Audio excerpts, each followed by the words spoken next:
Okay, we are live. Yay! Awesome. All right. So, how's it going? It's going all right. It's a pretty good week when you have about what, $13,000 roll in. Oh, good. Good. Yeah. All So right, so you can afford to pay me back. I did. Oh, you did. Oh, okay. Perfect. Yep. Yeah. The second it came in, I paid you back. Oh, okay. Nice. So So you got deals rolled in then, huh?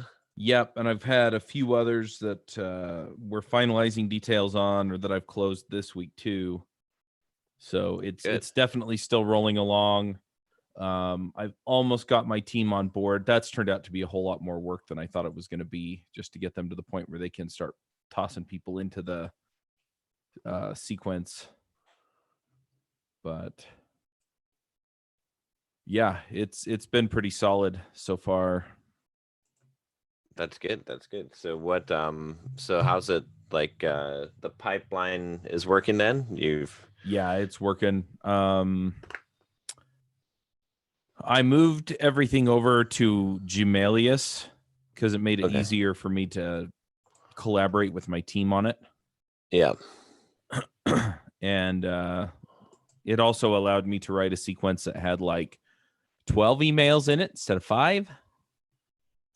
So, because Oh, wow. Okay. HubSpot Yeah. limits you to 5 emails in a sequence, which Really? is, yeah. That's just seems retarded. Like, why? There's like no reason for that. I was gonna say stupid, but yeah, it's insane. It's like, look, let me email as many times as I want, right? Yeah. Yeah. I think part of the issue is that they send from their uh, email servers, their own email servers, and so they're worried if you continue to pester somebody that you'll get blocked as spam, and then it'll affect their deliverability scores and blah blah blah blah. Gmailius, what they do is they just hook into your Gmail account and send the emails from Gmail. Oh, okay. Okay. Okay. And Yeah. so I think that's why the difference is there, right? Because then you can follow up as many times as you want, and it just comes out of your Gmail or Google Apps. So Yeah. yeah, so I've got that going. Yeah, so once I get that clicking along, it's taken me a little bit longer to finalize things with Cleverly, and it turns out that they work in LinkedIn, so they aren't an email based solution. But I don't really have a problem with that, because then I have a LinkedIn solution that hopefully works, and I paid them up front for the 2 months that I promised I might have. So at this point, it's just a matter of seeing how it goes and making sure that it works out the way that we want it to work out. And then if it doesn't work out, then I'm out a few $100. But anyway, so I'll have an email pipeline going and a LinkedIn pipeline going. Nice. Perfect. And the LinkedIn pipeline is something that I'm not going to have to manage very actively at all, right? I may have to respond to some messages that I get back and things like that, but for the most part, the prospecting end of it is all going to be handled by them. And so I have a call with them this afternoon to just kind of finalize the details as far as like, here are my ideal candidates. They want my copy that I use to reach out to people with, which is fine because I have it done, right? And then they're going to tweak it with whatever their secret sauce is, and then they'll start reaching out to people. And yeah, so anyway, it's all looking pretty good from here. I was a little worried too that people were out there trying to poison the well as far as sponsors go, but it turns out that there are a whole lot more companies out there, like the ones that I've gotten any kind of radio silence from that I didn't expect to, are the kind of the easy ones to get, right? Exactly. Yeah. And Yeah. so they're the ones that have sponsored everything under the sun. They'll sponsor podcasts as well. And so if somebody is out there poisoning the well, they're poisoning it with the small subset of people who are actively doing this kind of outreach. And Exactly. so I've reached out to these other companies, and they're like, yeah, the more I think about it, the more I like this idea. let's try it, let's run it, let's do it. And so I think it's just a matter of just getting as many people as I can into the top of the funnel and then having it trickle out the other end of the funnel. So Exactly. Yeah. Yeah. The vocal minority there is what you see, and even yeah, the same thing with the whole Twitter debacle and all of this stuff is it's like, yeah, sure. Some of these big companies and whatnot, the people who are, you see a lot of the social activist type of companies, but a majority of the companies, 95% of them are the smaller companies or the not as vocal, and you can reach them, and there's an unlimited supply. yep. So yeah. Yeah, so that's working out. This week I only had 4 sponsorship calls, but last week I had 6. So it kind of averages out to 5 still over the last How many handful did of you weeks. put in the funnel? This week I've spent most of my time actually trying to get my team on board to put more people in the funnel. Nice. And so we're pretty much at that point. So they'll be prospecting next week. And basically what I told them is that I'm going to pay them 50 cents per lead, and they get a 3% commission on anybody that converts. Why are you? Well, whatever. I'm not sure why you would make the change from just what the hourly pay you were making them anyways. Yeah, maybe. I don't know. That could work. It'd be simpler to run. I don't know. Anyway, Anyways, I mean, they're hourly employees. They're used to being paid hourly. So changing the incentive system, we'll see. yeah, we'll see. But But so how many people did you put in the funnel? this week, probably 30. Okay, so the thing is, you're also getting all the effect of everything that you've done up till now. Yes, it's yeah. So it's not a ton of people, but yeah, it's been pretty effective. So And now, how much time are you spending on finding those people, or how much time did you spend finding those people this week? not a lot really. But yeah, I'm gonna get my team up and running. I'm still committed to hitting 1,000 before the end of the month. How many are you right now? I'd have to go look. But That would be good to know because you only have 15 days remaining. I know. Let's see. I can go look it up. You better have 500 in the funnel already because that's the only way you get to 1,000, or maybe because your team will work on it. Yeah. Well, I have about that many in the funnel right now. But the new 1,000 new is what you're saying, I'm assuming. Yes, that's what I'm saying. 1,000 new. But And you probably so- put in like 150 so far because it's 2 weeks, 100 last week, 30 this week. Yeah. I'm somewhat that's about right, honestly. So 850 in the next 2 weeks. Yeah. Well, guess what I'm doing next week? Taking off. No, I'm going to be pumping a whole bunch of people in, but I felt like there was no way I could get to 1,000 without help. And That's the key. That's the key. I think the key is to commit first, figure it out later. Yeah. And once So- you commit, you're forced to find a way. Yeah. So then if I can get my team, if I can go to them and say, all right, guys, look, I've got to have you each put in 200 people this week and 200 people next week. Yeah. Right. That gets me to 800.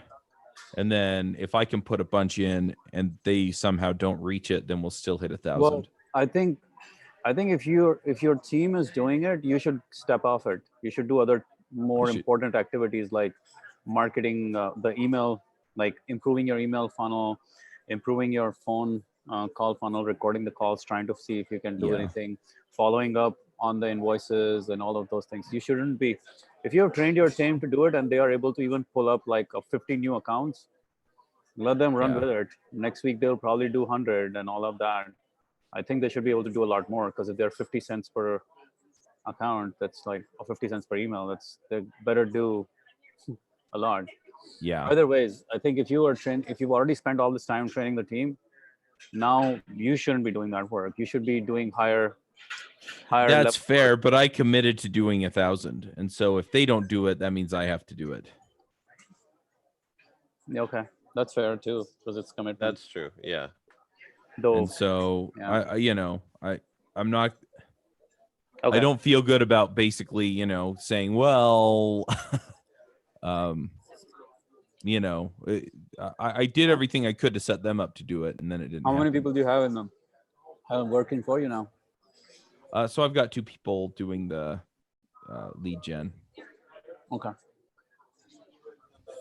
So, And you're paying 50 cents per lead, and then if somebody actually lands a sponsorship, like if any of their leads turn into sponsors, then I've offered them a 3% commission. I think it was 2 or 3%.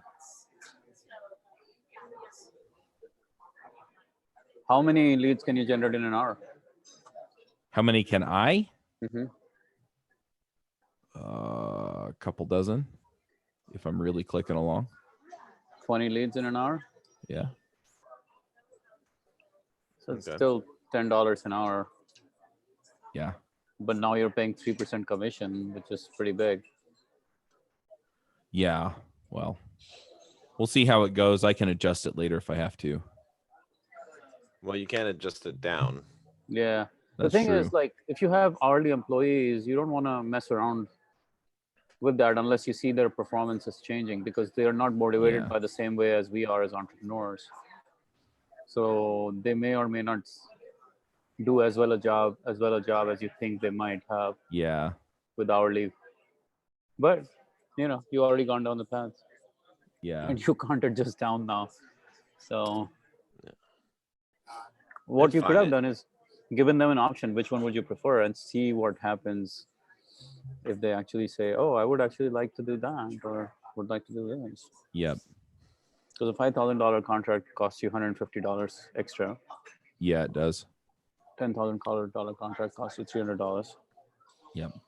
That's not bad though. You would pay for that all day long if you can do it. Yeah, So if I maybe they'll generate a little bit of higher quality of leads and it'd be Yeah, worth it. that's So, what I'm hoping. But I'm probably just going to set up a meeting with them next week. Yeah. And then we'll just finalize that, because I put it into the Discord chat. I didn't really get a response from either of them about it. So Yeah, that's what I'm saying. Like, people are motivated by different things. Just because Yeah. we're motivated by something doesn't mean our employees are motivated by the same yeah, rules. fair enough. So you got to give them what they want, not what you want. Yeah, fair enough. I mean, ideally, hell yeah, I would take someone doing free lead gen for me, and I would pay them 10% commission. Do it all day, right? Oh yeah. 10% commission. Why Yep. not? But the thing is, most people will not get, they don't know what the outcome is, because there's so many things that are not dependent on them. So they're like, I don't know, this works. Does it yeah, not work?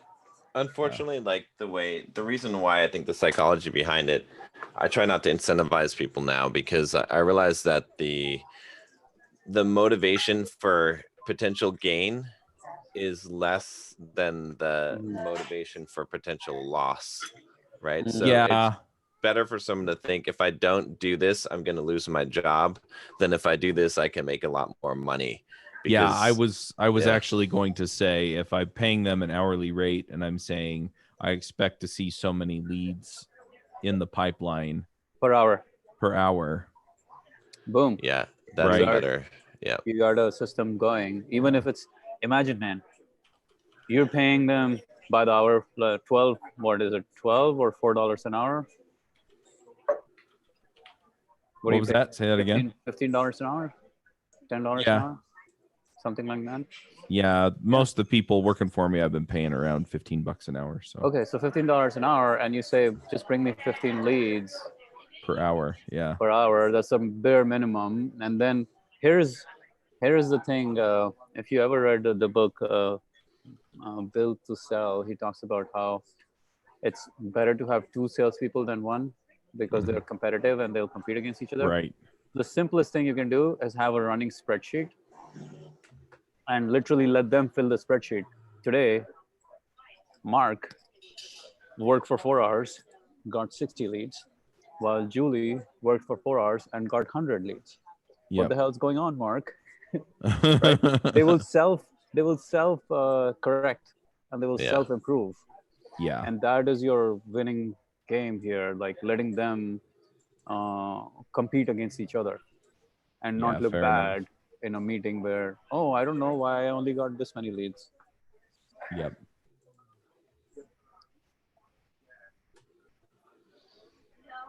Nice, good stuff, man. Are you out of your cash bind now? Yeah. Good. You got some sponsorships paid out. Yep. How much? Or how many? About $13,000. That's awesome. And one of those is a partnership similar to what I'm doing with Clean Coders, except they're paying me more than Clean Coders is. And I'm just going to up that every time I do it. But yeah, so we're going to start one about hiring developers as outsourced developers, because they run an outsourcing company. Dude, that's pretty sweet. I think Yeah. you're on the track now. You can actually now have some metrics. You have metrics now, real measurables that you can improve on, right? How many people were brought in the funnel so far? What is it, 1,000? Yep. Now, since we started this effort in January? Not 1,000 yet, is it? No, not quite. How much is it? It's 300-400, something like that. No. It's more than that. Okay, But let's look at all the numbers. Number of leads that went in, number of opens, number of phone calls set up, number of people who have agreed to pay, and number of people who have paid. So you actually want that baseline number to start with, so that you can now improve it consistently. Yeah. So let's identify that, because without that, we're still shooting in the dark. Yep. Yeah, it's about 400 people that I put in January. How is that? Okay, no, January, February till date. Yeah, till now. Dude, it's 6th week. It's week 7 now. It should be 700 people. Yeah, I didn't quite hit that number. I thought you were hitting 100 people a week. No, not the last. This last week, I've been mostly doing follow-up, and follow-up's actually been taking up more and more of my time, and it's made it harder to chase all of that down. So you're saying, okay, so let's break down the whole funnel again. You said what, 500? Like, what's the exact number? 432? What is it? It's about 400. Not about. What is the exact number? It's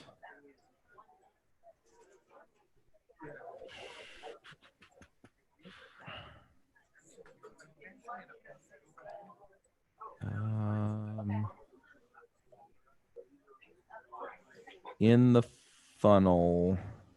How many have been pushed into the funnel since January 1?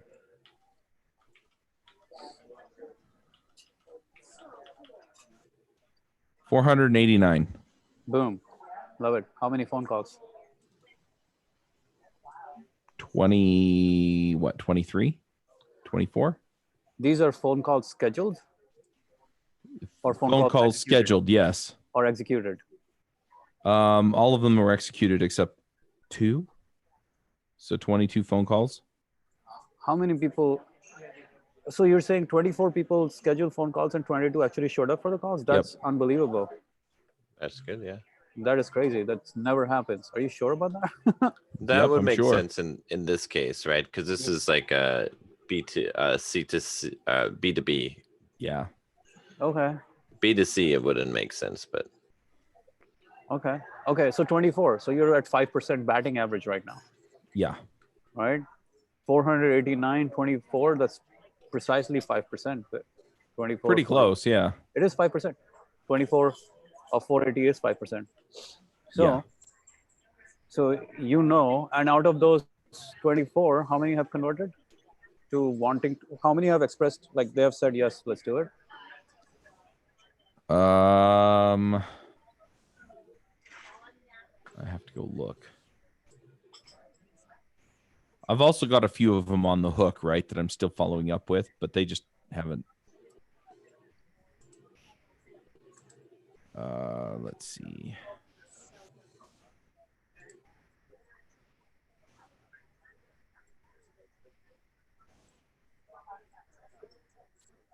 go. Invoices.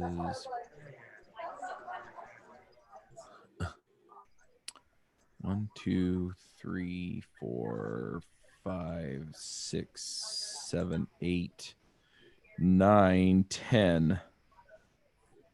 So I've had 10 invoices out of that. All right, 2%. What? Right? No, well, 2% Of the total. of the total. of the total, but That's but But I have about a 40% close rate on the Yeah, calls. that's- that's exactly why it yeah. is. 2% of 40% of 5% is 2%, right? Yep. So you start. Let's just make it broad now. 500 people come into the funnel.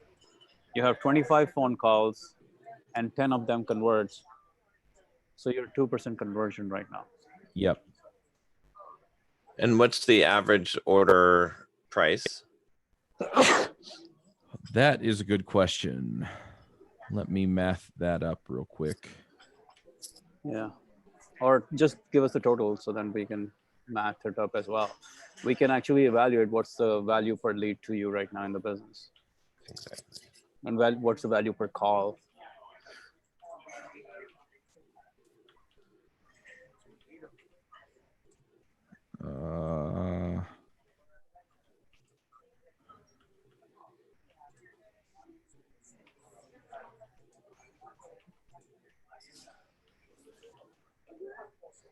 So that totals up to $20,000, $20,675. All of the invoices so far. Yes. Okay. So 500 leads to $20,000. Yeah. So the average order size is about $2,000. Right. Average phone call to you is worth $1,000, almost, maybe $800. Yeah. So $40 per lead, basically, is what Yeah. your batting average right now is. So many different things you can now improve on, Right. right? You could just say, I need 500 leads a month, no matter what, to get to $20,000 invoice every month, Right. right? 500 leads every month, 25 phone calls, $20,000. Or that's like the basic you probably should have no matter what. You need 500 leads Yeah. to keep this business going now, the way you're setting it up. And this is actually, what you're telling me is not a recurring thing. You're saying just a one-time fee, because I'm assuming some of them will become recurring over time. Yes. Yeah. Some of them are going to be recurring. One of them already is, right? Because he's paying to be a partner on that podcast. Okay. So what would be the lifetime value you assume? My guess is, and honestly, I don't know for sure because I don't know, what the lifetime of a partnership like this is, because they're both new. In the past, you've done all these sponsorships, right? So I've done sponsorships, but I haven't done partnerships like this with the recurring. My guess is that probably half of these will stick around and renew. Most of those invoices are for 6 months, and we're just spreading out the sponsorships across those 6 months. So, ultimately, I'm guessing that a lot of them are going to wind up renewing. So the lifetime value is probably at least double what we're talking about here on the invoices. Okay. $40,000. So then in that case, if you get actually 500 leads coming into the business, you can sustain the business without much hiccuping. But ideally, you would much rather have 1,000 leads come in to really blow up the business. Yeah. Right? So right now, the assumption is those 500 leads are generating you $40,000. It's $8 per lead, or 25 phone calls that lead to $40,000. It's basically 25 phone calls, $40,000. So $1,600 per phone call. Is that what it is? Yeah, something like that. Right. So you cannot afford to continue to be the person doing the search now. If anything, because you committed, rather than you doing it, you should train some other people to do it. Do the outreach? Yes. Yeah, and that's what I'm doing right No, now. no. So next week, what you said you're going to do it, I don't think you should do it. I think if you are feeling that crunch, you should find even more people to do this work for you, even if it's your editors or whoever it is. Like teach them all to do the damn thing, so that whenever you need to, you can basically fire up the whole team. Let's do some lead gen, or go find some Filipino guy to do it, because you're doing it is Yeah. not really effective for your business anymore. You need to make money, not doing lead gen. Yeah, that's fair. If I brought some Filipino folks or whatever in, the issue is that they probably wouldn't be able to ramp up for another week, right? That's fine. Bring on two. Who cares? Yeah. Like you're increasing capacity by trying to you do the work is just impossible. No, I get that. I'm just saying I made a commitment to get 1,000 by the end of the Even month. then, you'd be better off hiring someone, training them, and hiring two people and training two people rather than you one person doing all the work, or Right. hiring three people to do the work. And at the end of it, you can actually evaluate who is actually good, and if the other two are not good, you can let them go. All sorts of computations and Yeah. permutations come up in this. I agree, man. I feel you about the commitment part, and I don't want to take away from the commitment. Uh, but this is your opportunity to like involve even more people if you could into this. Yeah, I agree with you. But if it comes down to crunch time, I'll probably wind up doing it to meet my commitment for February, but I have no such commitment in March. And so I can Yeah. ramp up Yeah. then if I have to. Yeah, I mean, it seems like the next avenue for growth for you is, or next avenue for fine tuning is your follow up sequence. Yes. The fact that you're spending all the time on following up.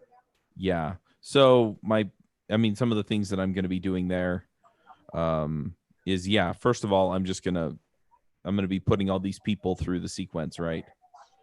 And fine tuning that. And then the next stage is that I'd like to create some content around sponsorship, right? And see if that improves it.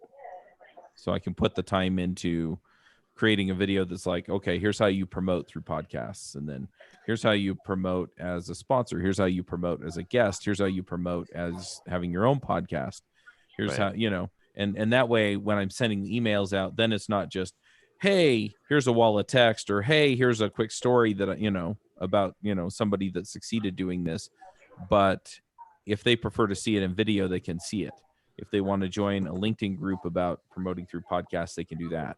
If they want, you right. And so I have these other ways of reaching them and getting in front of them that may be more natural to them.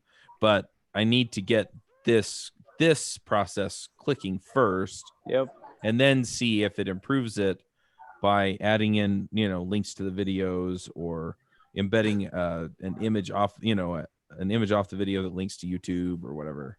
Yeah. Right now, just getting the leads in is good enough. But yeah, at this First point, level. that's where I'm focused. But yeah, then That's I the can gross fine tune it until I optimization. fill up all the spots. And then Yeah. once I have all the spots filled, then honestly, I will probably just leave the process how it is, as long as it's keeping all the spots filled, and I can focus on the other things that are going to, impact growth or reach or whatever next. Yeah. Whatever happened to that LinkedIn lead gen tool? So it's taken a little bit longer to get that rolling. We are nailing down the details this afternoon. Nice. So if that starts to work. Yeah, that's the thing. But honestly, my understanding after talking to them is, yeah, they do a whole bunch of LinkedIn outreach. I'm more or less responsible for if they reply to any of it, right? Responding to, any questions they have or things like that. But they manage all of the outreach to get the lead in. Yeah. I mean, you need the email address. Yes. And that's what they're promising to get you. I'm not sure if they're going to get me the email address or not. They're contacting people on LinkedIn. They're contacting people on LinkedIn. What's the use of that? Because now you're starting another funnel all over. Yeah, Ask but them, I was gonna say, ask them for the email address when you talk to them today. Yeah. I think that should be your ask. Even if it's like 100 emails, it's worth better than 200 email leads to you, because it breaks your program. It breaks your funnel, and now you're starting all over, like trying No, to I now agree. rev up a fucking LinkedIn funnel that you shouldn't be revving up right now. No, I mean, honestly, it's just gonna. I'm not gonna be paying a whole lot. They're gonna be doing all the follow up and everything else.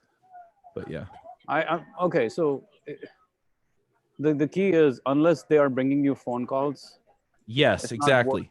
you should That's not, the kicker. Yeah. Is yeah.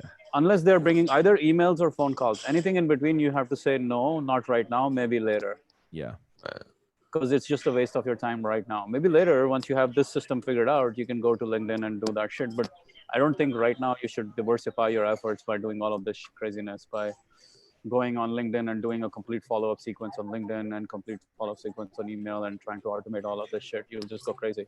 Well, they're automating all of that on LinkedIn. Yeah. So the question really is, But yeah, they have to be getting me phone calls or emails. phone calls or emails. Anything else is just a waste. Like, you just have to Yeah. let them know, maybe next time, not right now. You're Yeah. wasting my time right now. Yep.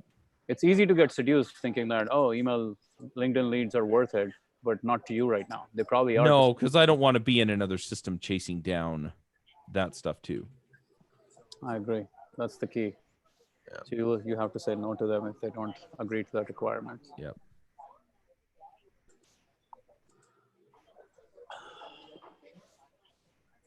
Oh, one more thing. Like, John and I were talking about you in the gym yesterday. Uh-oh.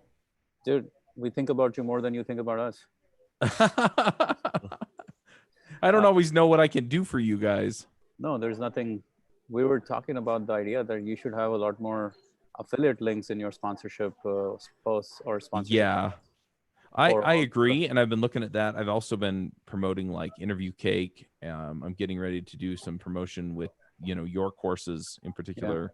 Yeah. The rub has been that I have been so deeply focused on the sales stuff that we've been talking about for the last several weeks that I haven't spared myself any time to do that.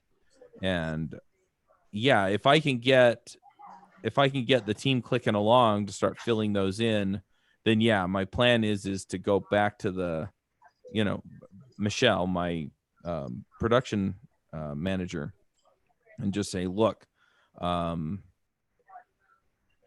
if nothing's filled in when the editors are editing the shows, then these are the sponsors. Yep. And their affiliate links. Yeah. Well, all you really need is a readout for the affiliates. Yeah, exactly. I would Right. just pre-record the ad. I'd make sure we have a banner to go on the website, and we'd be good to go. Yeah. You could literally, if you want, I can give you a script for the podcast, the productivity book summaries. You can test it out, see what happens. Yeah, whatever that'd be awesome. affiliate comes out of it. We'll just Yeah. keep it going whichever way you want it. Yeah, because the thing is even if I'm only getting a few $100s off of those a month, I mean, that's something, right? Yeah. Otherwise, that ad spot's not doing me any good. you're Right. wasting money doing all the work and not getting any benefit from it. Yeah. Yeah. So you can have multiple affiliate spots running all the time Yep. and see what comes out of it. Yeah. Well, and if some of them prove to be more Effective. than others, then those are the ones that I'll focus on. Yeah, and at some point you might find that one of them is even more effective than sponsorship. Like in case of Johnny Dumas, it was ClickFunnels, right? Mm-hmm. He makes more money from ClickFunnels than he makes from his own sponsorships, Right. or maybe not from his own sponsorship, but probably from his own like Podcasters Paradise or something like that. Right. He makes that much, so you might find that one of them really hits it very, very nicely. What are the kinds of courses or softwares? The softwares also, right, are a big affiliate. So the ones I'm looking at, I already mentioned Interview Cake, and I've mentioned your courses, which I think will sell, right? Yeah. I'm gonna reach out to DigitalOcean. They have I get hosting credit instead of money, and so I'm gonna ask them to up my percentage or up my fee there, but I then essentially pay my hosting fee, right? Which is still money that I'm saved. But but I could go to some of the other hosting companies and see if they have affiliate deals. I'm pretty sure I could do Pluralsight if I wanted, or something like that. There's another one out there, Educative, I think. But what about what about software? Software like, I mean, Java tools, so or like we could do subscription stuff. I think JetBrains has an affiliate program. Yeah, stuff like that. Maybe coding Some of the tools, CI/CD ones probably have affiliate programs. maybe some coding tools, some Yeah. productivity tools as well, like the ones you like. You might find Yeah. some, like John's done deals with Kanban Flow, even though they don't do affiliate deals, unfortunately, right? Right. Yeah, but there's probably some in your industry, in the coding industry, that are affiliate deal related. Yeah, and I'll probably, because I mean, I have the kinds of products that work as sponsors, and I could just go back through and see which ones have affiliate deals. By the way, what % of your audience is entrepreneurial, you think? Some, I don't know for sure, honestly. A lot of them, they just want to show up to a job, get paid, go home.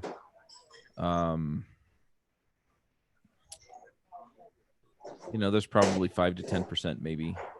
Okay.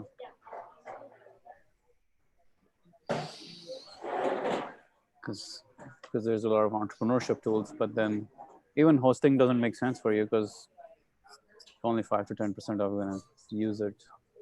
Yeah, well, a lot of them will pay for hosting on a DigitalOcean or similar, essentially just to host their own stuff, right? And so their hosting bill is going to be pretty tiny, but I still Did get a you kickback. already start our DevOps podcast? Yes. You did. There's this guy who's in my coaching program. He has this site called ShapeBlock. Take a look, shapeblock.com. Uh-huh. I think they do installs of environments, of DevOps environments. And there might be a possibility to do some sort of an affiliate with him. I can put you guys in touch if you feel it can be useful for your DevOps audience. Yeah. Run something like Heroku on your own infrastructure? Yep. Okay. Yeah, I mean, anything like that is, if there's an affiliate deal or... He will do an affiliate deal. I will make him do it because he needs to get those customers right now. It's very important for him. So, well, it's not just DevOps folks, right? I mean, a lot of developers do not want to mess with ops at all, right? And so if this is something you can set up and, you can manage it essentially looking like Heroku, because Heroku costs a ton. And so it's like, okay, well, I don't want to pay a Heroku bill, but I want the ease of running a Heroku. I bet we could sell a bunch of those. All right. Well, maybe what you can, I can introduce you to, and you guys can have a quick call and see what kind of stuff he can offer and figure out a deal. Yep.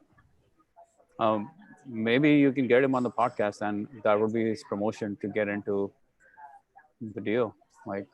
Possibly. Yeah. So yeah, I'll introduce him. Yep. And that might be a win-win for everyone there. And it's an ongoing monthly thing. So it's probably very powerful for you guys to have recurring. Yep. Sounds good. But yeah, that's probably the next obvious thing, right? Until I get all those spots filled up with sponsors, or even then, having affiliates is always a simple strategy that's just plug and play. Yep. And I think we talked about that, like bringing people on your podcast to basically do an affiliate deal, kind of like what we did. Yeah. So like doing a variation of it. Yep. That's a strategy too, because even if your podcast part was just used for like us talking about something and then selling that shit, it would still bring you like $500 to $1,000. Yeah. That was worth the podcast work and everything that you put in. Yep. Speaking of which, do you want to do anything? Any social skills or productivity or confidence or any of those promotions anytime? Yeah, I'm open to that. I'd have to look and see what and where we've done it in the past, because I don't want to repeat anything too terribly soon. So I just have to see how long it's been and what we're looking at, and then yeah. Yep. Oh, I don't think we've ever done mental toughness, so that might be the thing. We've done social skills and productivity. Yeah, I don't know that we've done mental toughness, so that might be worth doing. Mm-hmm. We can angle it for programmers. Mm-hmm. Yep. We can do it for JavaScript Java and get that ball rolling on that front. Yep. Cool. Let's do it. Sounds good. Do you want to send me the link? Yeah. Yeah, I'll send it over in an email here in a minute. Okay, cool. And then, yeah. The other run-in that I've had this week is I had one host quit.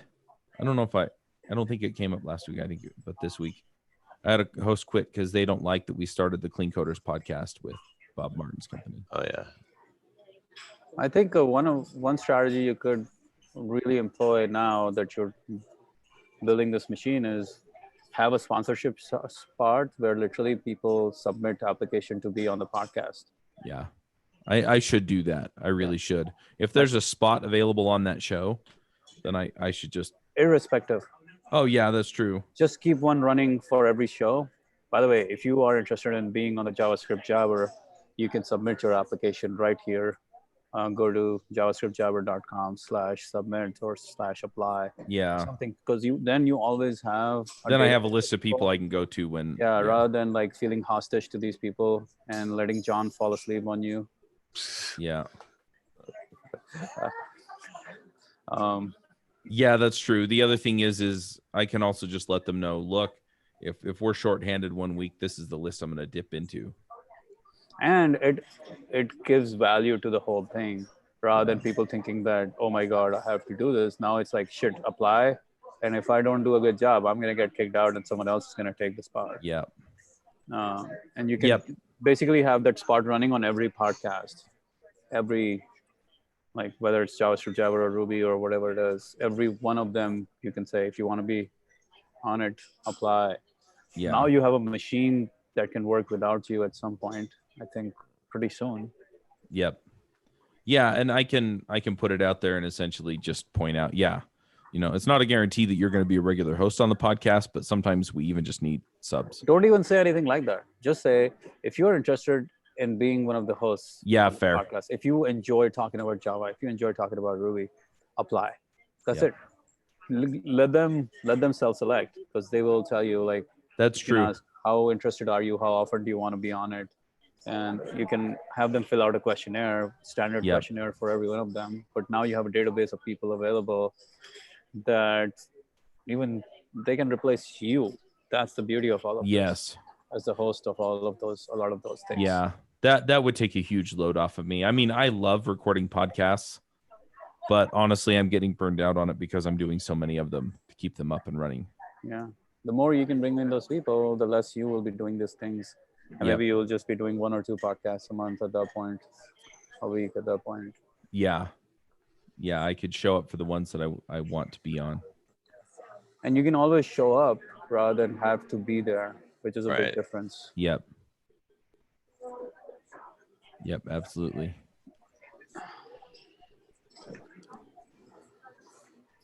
Sounds good. Well, the other thing is then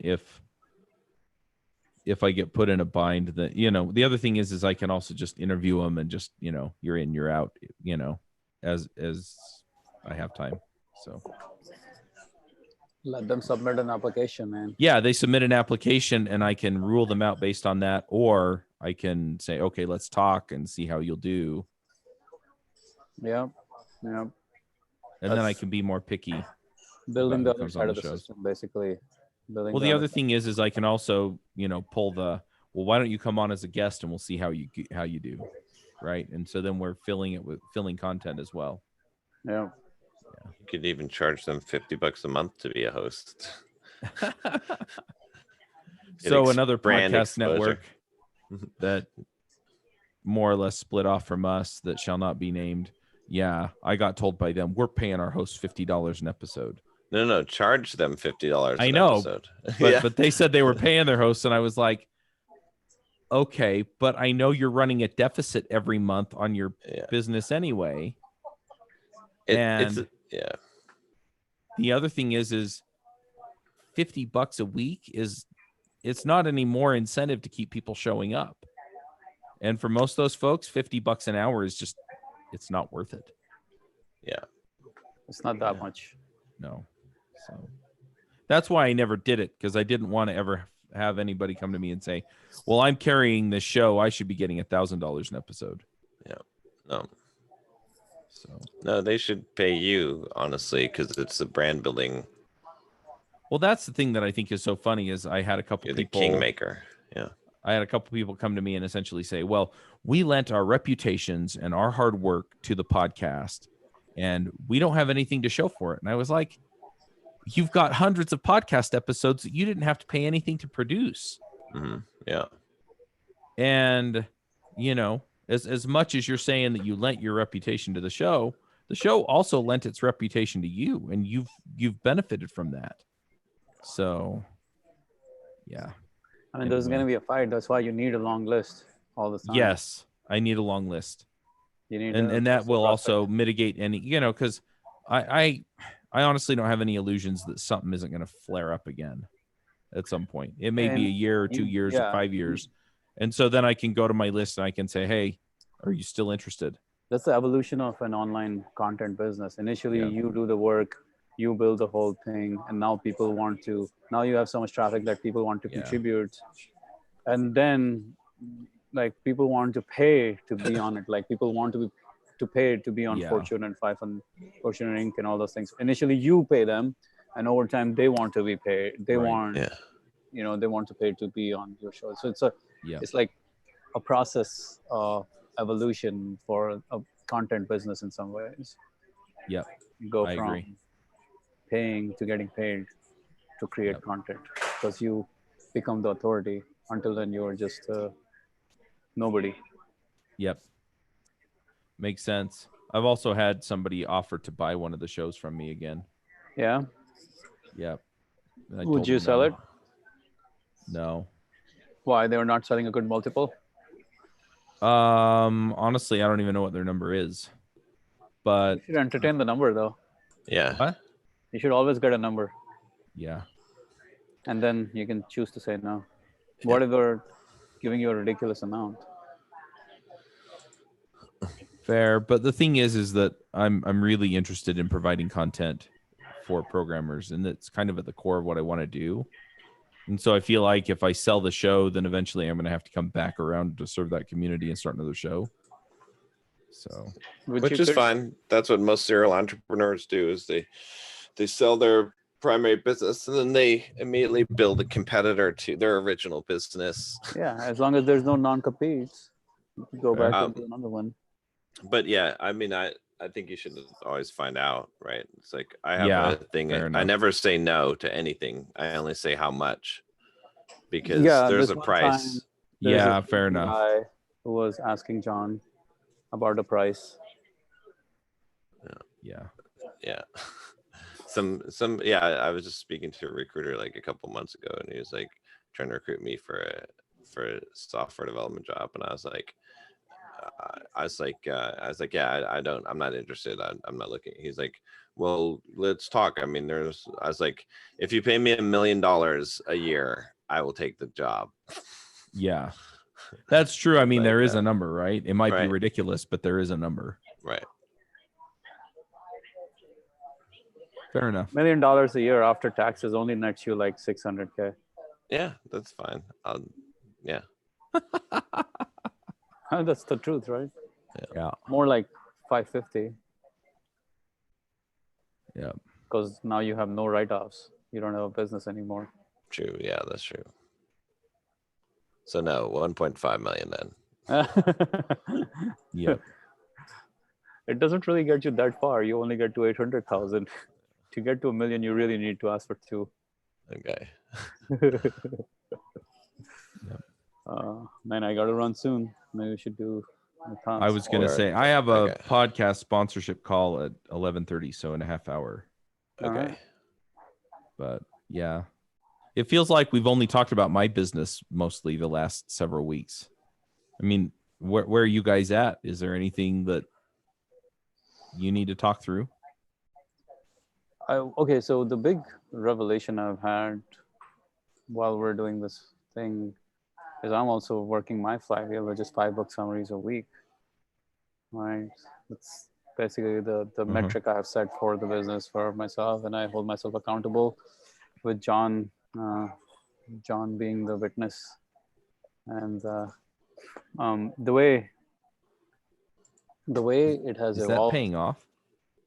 5 book summaries a week. Yeah. Yeah, it's huge because we're building a content repository that basically the more book summaries I have in this business, the harder it is to compete. Yeah. Harder it is for someone else to compete with me. Right. Right. And the more book summaries I have, the more I have to sell, more different topics. It's like the way you're creating new podcasts, I'm creating new book summary packages. Every 2 months, we can basically come up with a new book summary package at this rate.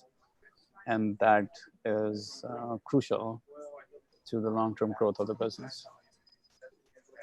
Like there is one metric that towers over everything else. That's the metric. Yeah. How many book summaries we do per week. So I've been staying consistent, 5 book summaries a week, every single week now. It's like week 7 of the year, still on it. Yep. Yeah.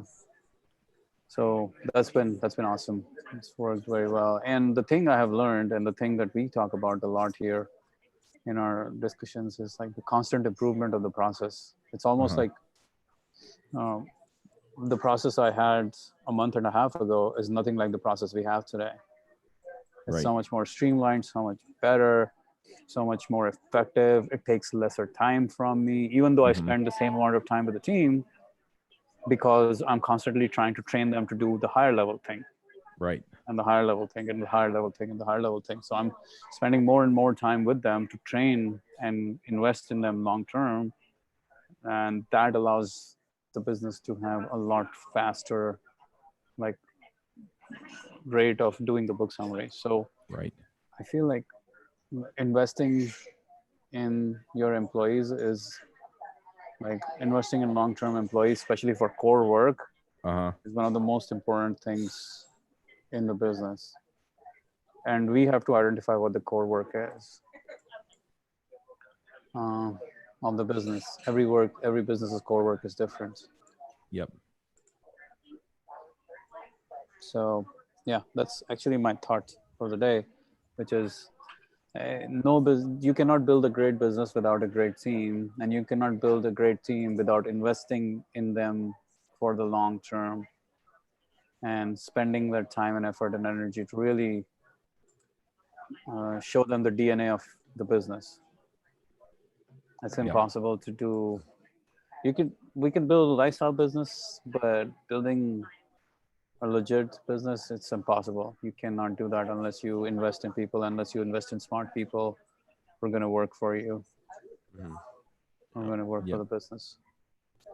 Well, it's funny too, because I talked to a whole bunch of different companies that I probably get 1 or 2 of these calls a week, and it's, hey, we're trying to hire senior developers. We need to hire senior developers. And I tell them, well, why don't you hire junior developers and invest in growing them up?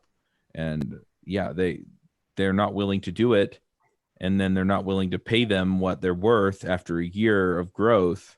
And so they leave. And it's just like, well, if you train them in the way that you want things done, and then you make it so that they don't want to leave, then you reap way more benefits than hiring another senior who's going to stick around for a couple of years until somebody else offers them something better down the line.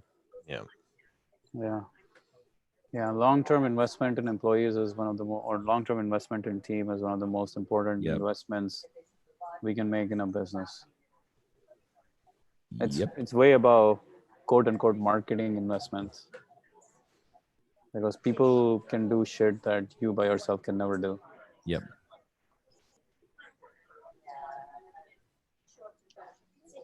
Cool. That's my thought. Yeah. Well, my thought this week is essentially down to just making commitments to yourself and keeping them. I mean, I made a commitment to you guys that I'd add 1,000 people to the funnel this month, but it's more the commitment to myself. It's recognizing that, no, I said I'd do this. And, yeah, I mean, sometimes it's stupid to stick to what you think you want, right? You'll figure out, you know what, the direction that I've told myself I was going to go is not realistic, right? Or if I don't do this other thing, it's going to cost me more. But then you have that negotiation with yourself, right? But it has to be deliberate at all times, right? It can't just be, oh, well, I don't want to do this I don't want to sell. I don't want to do the sales things anymore. Because I mean, it's not just hard. It's freaking boring to go prospecting for hours on end, right? But if you make that commitment to yourself and you keep it, what I'm finding is that I am actually growing as a person in ways that I hadn't really even thought about. And the reason is because I feel better about myself. I feel better about things because I am keeping those commitments to myself. And so barring anything major that derails me on that, I'm going to do it, right? And so that's what we're talking about. And those are kind of the trade-offs that we're talking about. But the reality is that I may be able to do both, right? I may be able to bring in 2 or 3 more people and have them out there, beating the bushes for more sponsors, right? And that may be the way that I get it done. But, knowing that I am firm on my commitment to myself, that I'm going to do the things that I've committed to do, it really gets me a long ways toward getting what I want and feeling better about myself. That's good, man. I would say, I think mine is just focusing on the idea of making at least some forward progress every day. Like, as long as some days you can make good forward progress, but the thing is not to make backward progress, even if it's small, because sometimes I think what can happen too is that when you try to make a certain amount of forward progress, like you almost, like, if your criteria is too high, what ends up happening is that you end up on certain days making backwards progress. And it's better to just be steadily moving forward than to keep alternating between very, very high progress. I guess you could really sum it up as the 20-mile march again, because that's really what is like consistent forward progress. But I think the nuance to this is that sometimes, even on days where, let's say that you couldn't do the 20-mile march for some reason, even if you made it just a slight bit forward, you're going to be much better off having that mentality than having the mentality of, oh no, I have to push it even though I'm unable to, because you end up paying the price later on. And when you do that, then that backward progress always hurts you more than the forward progress. So so treading the water, pushing forward, just thinking some days when, I guess it's, kind of a day that would be a loss, you convert it to a win by saying, how can I just make this barely a win? And that's, if you do that consistently, converting losses to just slight wins, it's a huge benefit over time. I think it's interesting too, because a couple of weeks ago, that's kind of where I was at. I had pushed so hard that I was just completely worn out. And just being able to, attack a lot of that stuff and, just get enough done to just be able to be done. Yep. Yeah. Especially been working on that, on like with diet stuff, with getting sick and like just trying to, some days it's like, oh, I just can't even. So I'm like, okay, well, I'm just not going to go backwards today, right? It's like, I might not make very much forward progress, maybe just slight, but I'm not going to go backwards. And that makes all the difference, because then you get the energy to go forward heavy at some point again, and then you don't have to regain the ground that you lost. So I think that's critical. It's just not having to regain that ground. So yep. All right, I guess that's it. See you guys next week. Yep. See you guys next week.